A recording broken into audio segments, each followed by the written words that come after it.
Vamos a empezar. Muy bien. Seguimos orando por la situación en el Medio Oriente. El diablo está desatado y esta es toda su agenda, pero Dios se va a glorificar. Dios se va a glorificar de esto. Amén. Dios se va a glorificar. Y si ustedes ven que el video se congela, no hay problema, porque aquí se está grabando todo bien. No sé por qué esto está sucediendo, pero siempre me sucede. Muy bien, vamos a empezar con la oración y vamos directamente a la palabra de Dios. Gracias, Señor, por esta bendición que tenemos. Gracias por la dirección del Espíritu Santo diaria en nuestras vidas. Gracias por que en la tierra hoy estás cumpliendo con tus propósitos. Aunque no lo veamos, aunque no lo entendamos, pero esta es la palabra que se está cumpliendo. Y gracias te damos, Señor, porque somos tus hijos, somos tus hijas, estamos bajo el abrigo del Altísimo. En el nombre de Jesús. Amén. Y amén. Muy bien. Lección 12. La lección 12 de el libro de Jueces, el capítulo, estamos todavía en la historia de Gedeón. Y quiero leer otra vez el pasaje de cuando Gedeón se encontró con el ángel y él no entendió bien quién era el ángel y qué cosa, ¿no? Qué experiencia que habrá tenido. Imagínense encontrarse con el ángel de Jehová. ¿Hay micrófonos prendidos? A ver, los voy a tratar otra vez. Ahí va. Y imagínense el shock, ¿no? Es decir, encontrarse con el ángel de Jehová. Y dice que extendiendo el ángel de Jehová el báculo que tenía en su mano, tocó la punta de la carne y los panes sin levadura, y subió fuego de la peña, la cual consumió la carne y los panes sin levadura, y el ángel de Jehová desapareció de su vista. Esta era la roca donde Gedeón estaba escondiendo, el trigo. Y en ese lugar donde él tenía temor, donde tenía miedo, donde se estaba escondiendo de los enemigos, en ese lugar, entonces, el ángel de Jehová le dijo, en ese mismo lugar tienes que poner, ese es tu altar, el altar del sacrificio.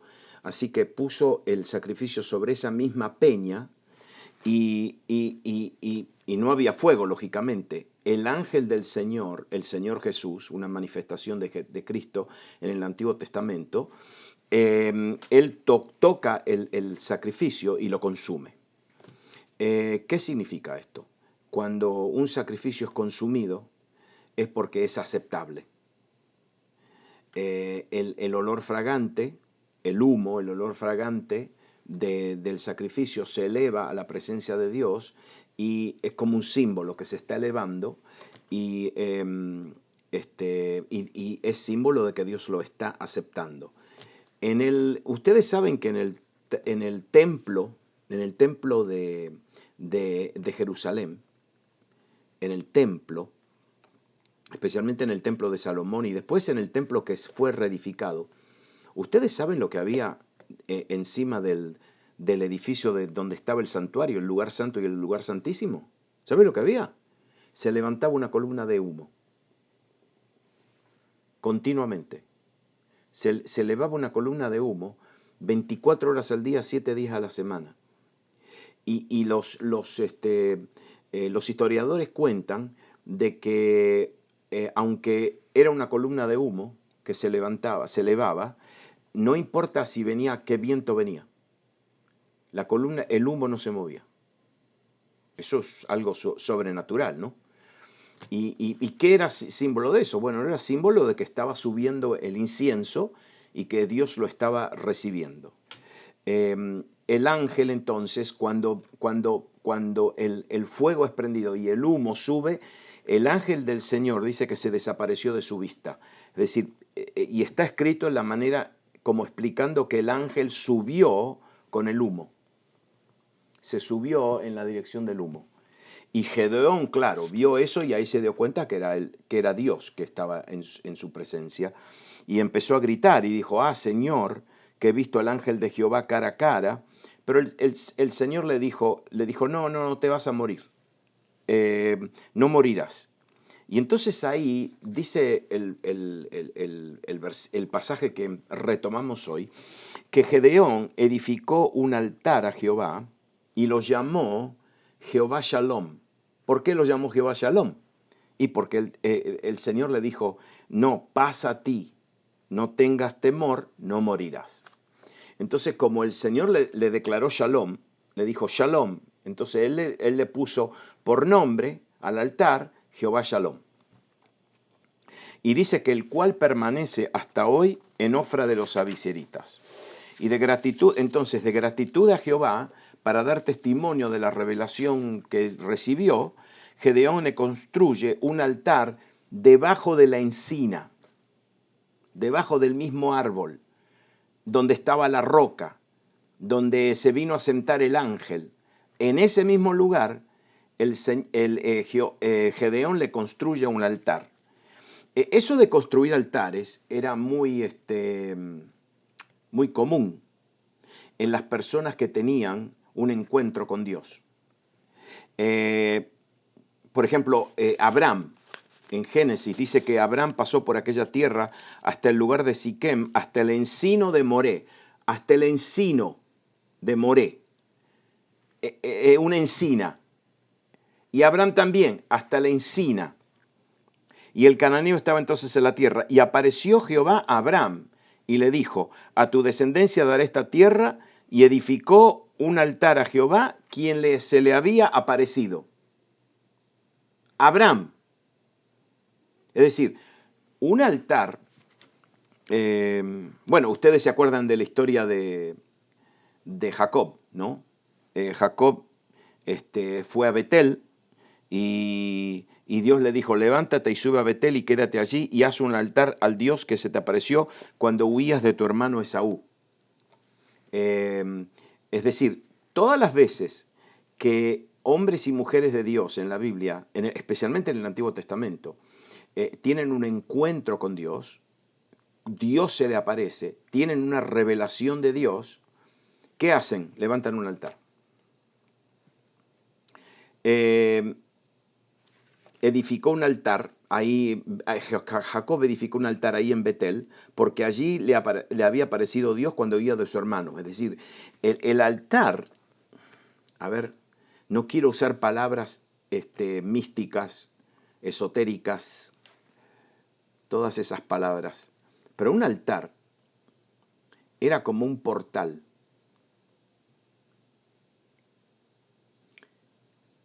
Al reino de los cielos, a la otra dimensión. ¿Y por qué? Porque ellos entendían que en ese lugar el Señor se había aparecido, que había venido de su dimensión, de la dimensión del Espíritu, a la dimensión terrenal, ahí en ese lugar, y allí entonces edificaban un altar.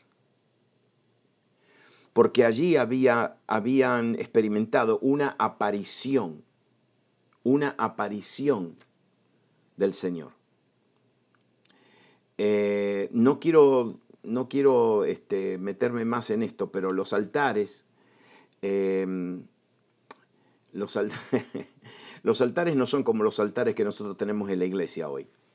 Para ellos edificar un altar era el memorial de que Dios se le había aparecido en ese lugar y que habían tenido una experiencia con Dios. ¿No? Un secretito de Dios. Cuando Dios se aparece en algún lugar, Dios siempre vuelve al mismo lugar. Porque le pone la marca. Es como que le pone la marca de la huella de su pie. y siempre vuelve a los lugares donde Él se manifiesta, ¿no? Entonces ellos edificaban altares y hasta ahora entonces en la vida de Gedeón estamos viendo, estamos estudiando cómo Dios lo llamó. Si Dios lo llama en el lagar, él estaba escondiendo los alimentos, él no creía, tenía miedo, tenía temor, le pidió confirmación. Si esto lo que me estás diciendo es del Señor, entonces dame una prueba. Le trajo una ofrenda y ahí vio una prueba. Ahí el ángel de Jehová no solamente consumió el sacrificio, pero subió.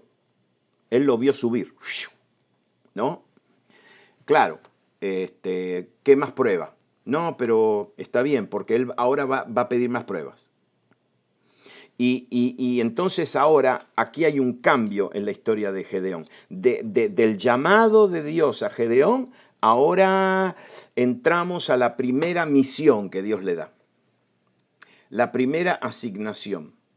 ¿Saben por qué? Porque las experiencias con Dios, aleluya, las experiencias con Dios no son experiencias. Las experiencias de Dios tienen un propósito. Es decir, cuando Dios nos habla, Dios nos puede abrazar, besar, tumbar, bendecir, hacer temblar, hacernos reír. Pero ¿sabe qué? Ese no es el propósito. El propósito no es experimentar la presencia de Dios. El propósito es siempre recibir una instrucción de Dios. Porque Dios siempre tiene un propósito para cada una de nuestras vidas. Es igual que adquirir conocimiento. Sí, adquirir conocimiento es fácil. Yo me puedo encerrar en una pieza y estudiar 24 horas al día. ¿Ese es el propósito de Dios? No. El propósito de Dios no es adquirir conocimiento, el propósito de Dios no es simplemente tener experiencias, el propósito de Dios es cumplir con algo que Dios tiene para mi vida, ¿no? Porque porque cuando yo recibo una instrucción de Dios, no es mi visión, no es mi propósito, es el propósito de Él. Él necesita cumplir algo en la tierra, ¿no? Entonces, acá a Gedeón lo llama, le da la revelación, lo bendice, pero ahora viene la primera tarea y es peligrosa. ¿Por qué? Porque aconteció aquella misma noche, versículo 25, que Jehová le dijo, toma un toro de hato de tu padre, del hato de tu padre, y el segundo toro de 7 años, y derriba el altar de Baal que tu padre tiene. Tu papá tiene un altar de Baal en su casa. Entienda una cosa, Gedeón acaba de levantar un altar llamado Jehová Shalom debajo de la encina, en la propiedad de su casa. Pero espérese, porque Gedeón no vivía en su casa, Gedeón vivía en la casa de su papá. Entonces como que en la misma propiedad había 2 altares. Ahora, había un altar a Jehová Shalom y un altar a Baal. Y ustedes saben bien que con Dios no hay competencia. No hay. Con Dios no hay competencia. O un altar a Él o un altar al otro. Pero los dos juntos no. Y entonces, imagínense, ahora ustedes entienden cuál era el propósito. El propósito era tumbar ese altar, pero el altar lo tenía el padre y le dice 2 toros del hato de tu papá. Tu papá es el que tiene que pagar con esto. Y entonces, y dice, y no solamente derriba el altar de Baal, tu padre, y corta también la imagen de Acera que está junto a él. Ustedes saben cómo era esto. Era un altar a Baal, al Dios de la provisión, al Dios de la lluvia, al Dios de la agricultura.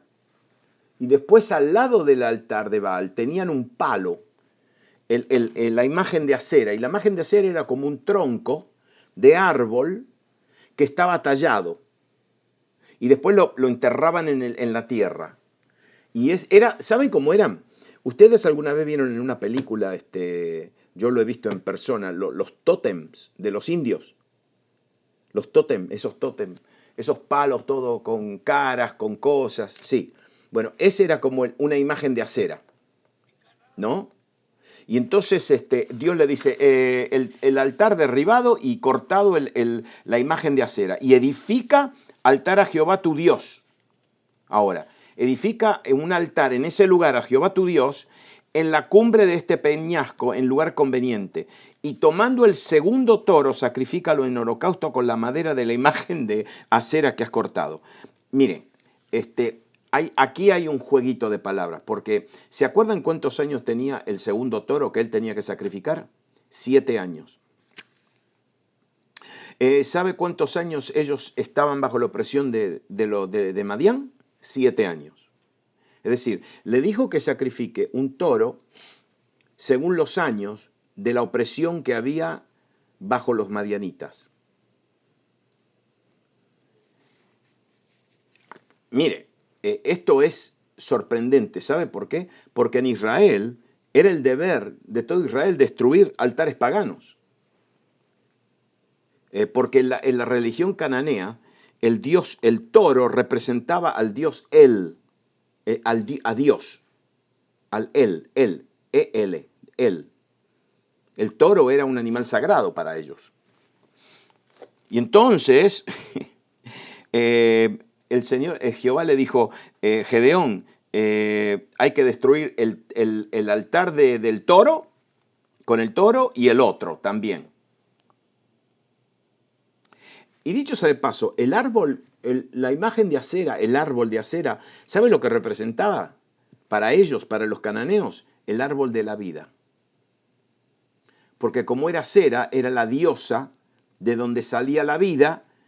Entonces fíjese cómo el diablo tuerce todo, es la misma serpiente, ¿no? Y entonces hay algo que acá nos tenemos que dar cuenta. ¿Por qué? Porque mientras Israel clamaba a Jehová por liberación, ellos seguían adorando a Baal. No, espere. Por un lado clamaban, Señor, Dios mío, Jehová, los madianitas nos oprimen, nos roban la comida, no sabe esto y lo bueno. Pero por el otro lado tenían altares a Baal.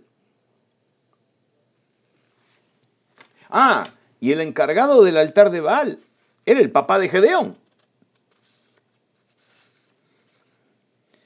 Es interesante todo esto porque, como muchos israelitas, el papá de Gedeón, que se llamaba Joás, Jehová ha dado.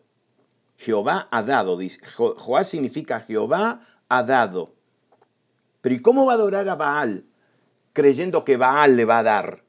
Cuando el mismo nombre de él, la misma identidad de él era Jehová ha dado.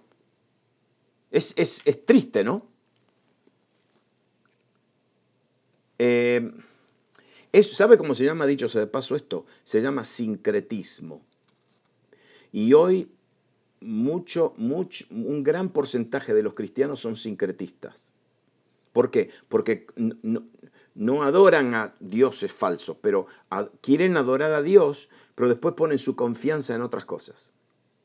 Y hoy el Baal es el dios del dinero, el dios de las riquezas, el dios de la posesión de bienes, ¿no? El dios de la prosperidad, el señor dinero, exactamente, Emilio, don dinero. Que dicho sea de paso, espérese, ahora le voy a decir algo. En el Nuevo Testamento, todo el Nuevo Testamento, ¿a quién llama Jesús? ¿Cuál es el nombre de Jesús? Jesús Cristo. Pero después de su muerte y resurrección, ¿sabe cómo él cambia el nombre? Señor Jesucristo. Señor. Entonces, ¿quién es el Señor en el Nuevo Testamento? Dígame, a ver, ¿quién es el Señor? Dígalo. Jesús. Pero ahora, mire qué shock. Jesucristo mismo llama a algo o a alguien Señor. Señor. No, un momentito, ¿cómo es esto? El único Señor en el Nuevo Testamento es Jesús, ¿sí o no? Bueno, Jesucristo mismo llama a otra cosa Señor. ¿Sabe a quién llama Señor? A Mamón. No podéis servir a ¿cuántos? A dos ¿qué? Señores. Este Mamón, que era el dios del dinero, el dios de las riquezas, es tan poderoso que Jesucristo mismo lo llama Señor. En el Nuevo Testamento es el dios Mamón, pero en el Antiguo Testamento es Baal. Hoy es esto, el dinero. Entonces, ese era algo para que nosotros entendamos. Y Gedeón entonces recibe una instrucción. Tienen que destruir estos objetos de cultos a los dioses cananeos. Y usa el árbol de acera, la imagen de acera como leña, para quemar todo. Eso no era simplemente ofensa, eso era como echarle, como echarle pólvora al fuego, es decir, no, era peor. Y en la cumbre de ese peñasco, mire que no le dice peñasco, le dice en la cumbre del peñasco. ¿Sabe lo que significa eso? Que era un lugar bien alto, para que todo el mundo lo vea. Y en la cumbre del peñasco era un lugar altamente visible. Y la edad del segundo toro era de 7 años. Corresponde a la duración de la opresión. Así que el sacrificio sería una expiación, un sacrificio por la idolatría que causó la opresión. Y Gedeón obedece. Gedeón obedece. Tomó 10 hombres de sus siervos, hizo como Jehová le dijo, mas temiendo hacerlo de día, por la familia de su padre y por los hombres de la ciudad, lo hizo de noche. Bueno, su temor no fue infundado, porque a la mañana, cuando los de la ciudad se levantaron, he aquí que el altar de Baal estaba derribado, y cortada la imagen de acera que estaba junto a él, y el segundo toro había sido ofrecido en el holocausto sobre el altar edificado. Ahí está, vieron a todo el altar, vieron al toro sacrificado, vieron la imagen, la madera de acera cortada, y se dijeron los unos a otros, ¿y quién ha hecho esto? Y buscando e inquiriendo, le dijeron, no, es que fue Gedeón, el hijo de Joás, quien lo ha hecho.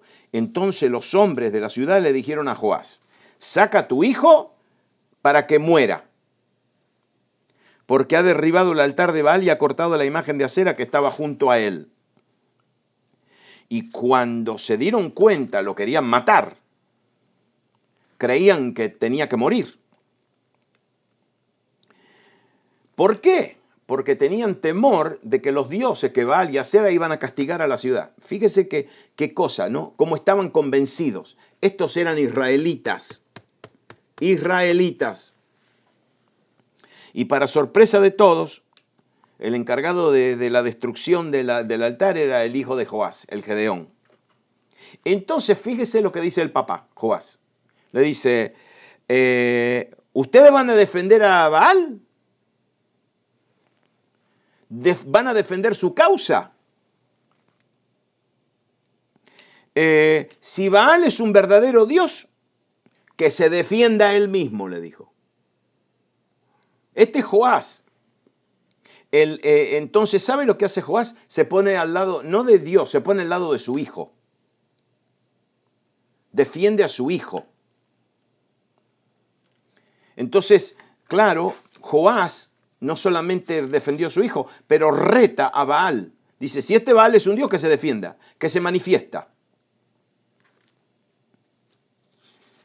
Aquel día, entonces, Gedeón fue llamado Jerobaal, que significa contienda Baal contra él, por cuanto derribó su altar. Es decir, lo llamaron Jerobaal y dijeron, bueno, que ahora que Baal se desquite con Gedeón. Usted sabe que no le pasó nada a Gedeón. La destrucción de este altar pagano fue un elemento importante en el plan de Jehová. ¿Por qué? Porque la fe de Gedeón fue fortalecida para una tarea mayor que tenía por delante. Y Gedeón ahora se las jugó, se jugó. ¿Por qué? Y porque se jugó, se identificó con Jehová, no con Baal.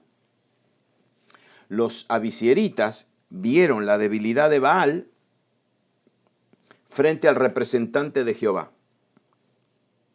Y ahí es cuando todo el clan de abisieritas se pusieron al lado de Gedeón. Así que, como en la historia de Moisés, la derrota de los dioses falsos es un paso clave entre el llamado al llamado de un libertador. Es decir, Dios quiere hacer algo visible delante de la gente para que la gente vea que Él es un representante de Dios.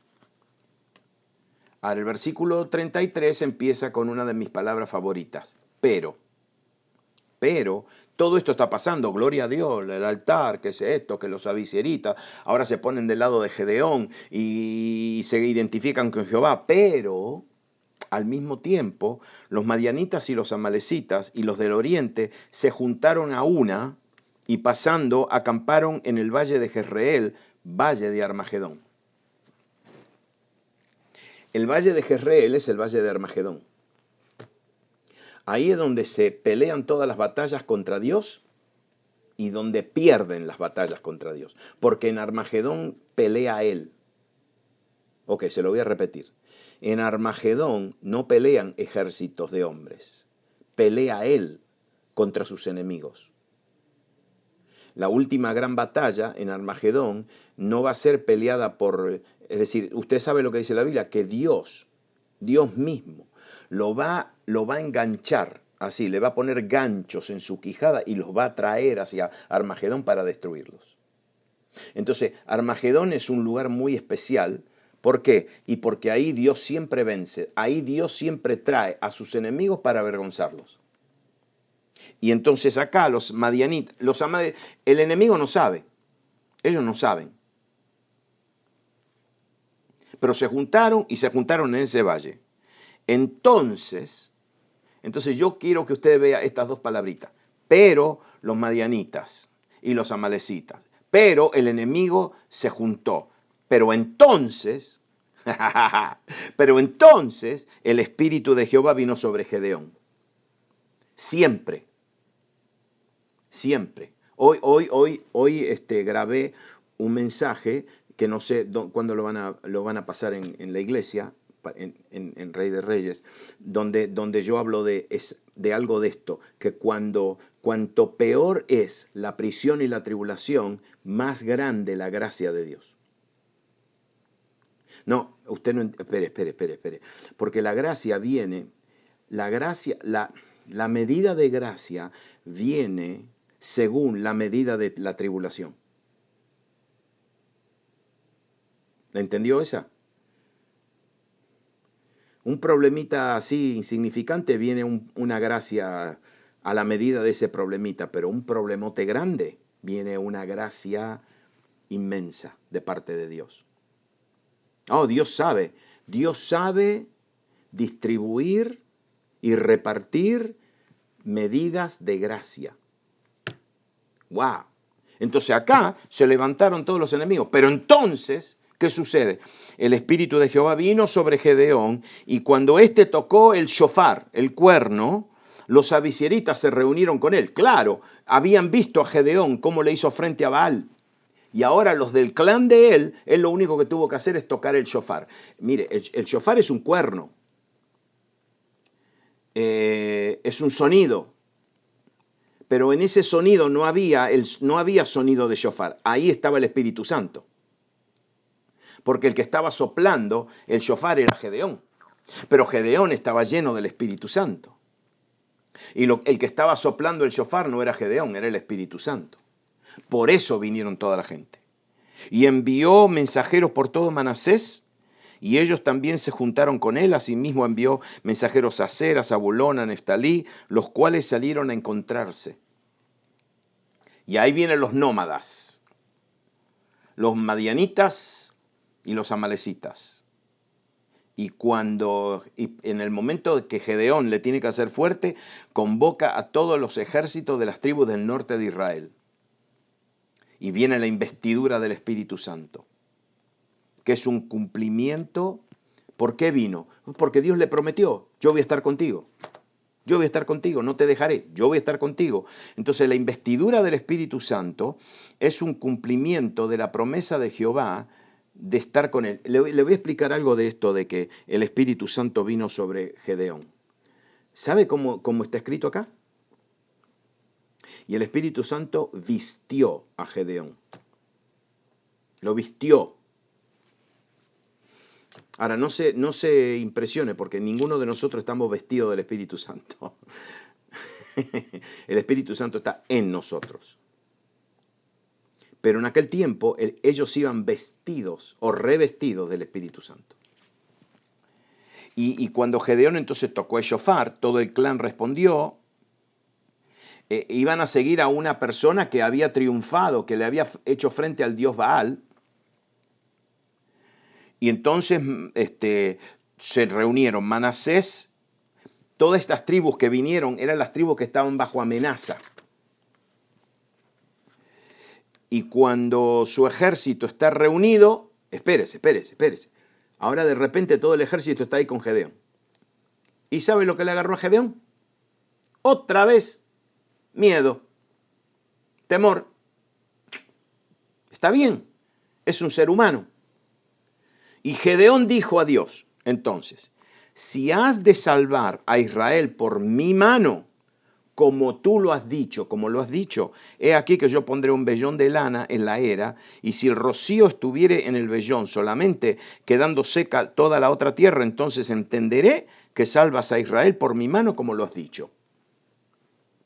Y aconteció así, que cuando se levantó de mañana, exprimió el vellón y sacó del rocío un tazón lleno de agua. Le pide una señal a Dios, y después le pide una señal al revés, a la inversa. Ahora, escúchenme bien ahora. El propósito de Gedeón no era averiguar si era la voluntad de Dios derrotar al enemigo o no. No. Esa no era el propósito. El propósito, él ya lo sabía. Jehová había prometido librar a Israel. El problema de Gedeón era, lo vas a hacer por mi mano. ¿Me vas a usar a mí? Ese era el problema de Gedeón. Sin duda Dios iba a cumplir lo que había dicho, pero lo salvarás a través de mi mano, a través de moi. No puedes, como que él está diciendo, no, todavía no estoy convencido que me vas a usar a mí. Es decir, sí, Señor, tú puedes usar a este y al otro, pero a mí, no puede ser. Entonces le pide rocío sobre un vellón de que está en tierra seca. Ahora, escúchenme bien, el rocío era símbolo de prosperidad. Porque cuando Jehová envía rocío, todo el lenguaje de rocío es lindo, es el agua, es humedecer la tierra, humedecer el fruto, ¿no? El rocío, es bendición de Dios. Entonces esta era una forma de constatar si Jehová era el que podía dar o el que podía retener. Pero él repite, como has dicho, 2 veces. Vas a usarlo por mi mano, como has dicho. Si Gedeón expresa desconfianza, porque está diciendo, ¿me vas a usar a mí? ¿De verdad que me vas a usar a mí? Yo me conozco. Yo sé quién soy. ¿A mí me vas a usar? Escúchame bien ahora. Dios no estaba obligado a someterse a ninguna prueba. ¿No? Le dio la primera con el ángel de Jehová. Esa tendría que haber sido suficiente. Ahora le pide 2 más. Pero ¿saben qué? En la mañana, cuando se despertó, Gedeón encontró lo que había pedido. El vellón mojado, la tierra seca. Después, al día siguiente, toda la tierra mojada y el vellón seco. Era una prueba contundente, ¿no? y ruega a Dios que no, Señor, no te enojes conmigo, Señor, no te enojes conmigo. Y Dios es tan misericordioso con Gedeón y es tan fiel al pacto que Dios le da la segunda señal también.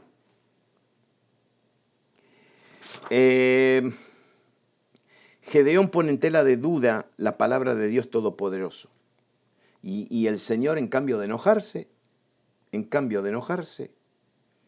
le concede las dos señales. Ahora, este pasaje no nos autoriza a pedir señales. Ahora le voy a tirar un flechazo, ¿está bien? Le voy a tirar un flechazo.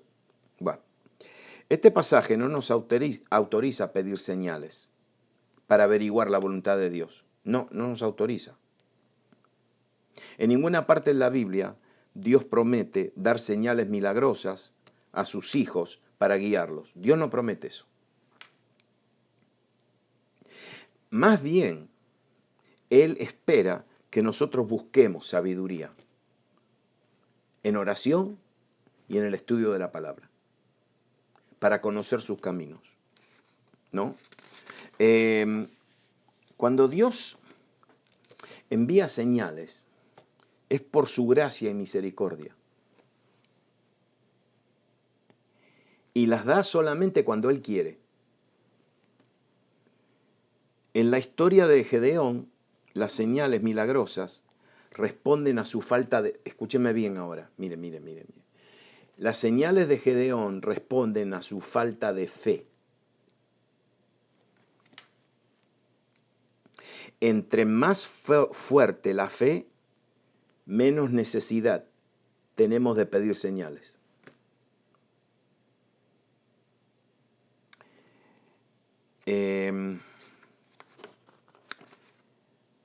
A mí me encantan las señales. Yo le pido siempre a Dios, ¿no? Señales, que me confirme, que esto, que el otro. Pero después cuando me confirme, me quedo desilusionado. ¿Sabe por qué?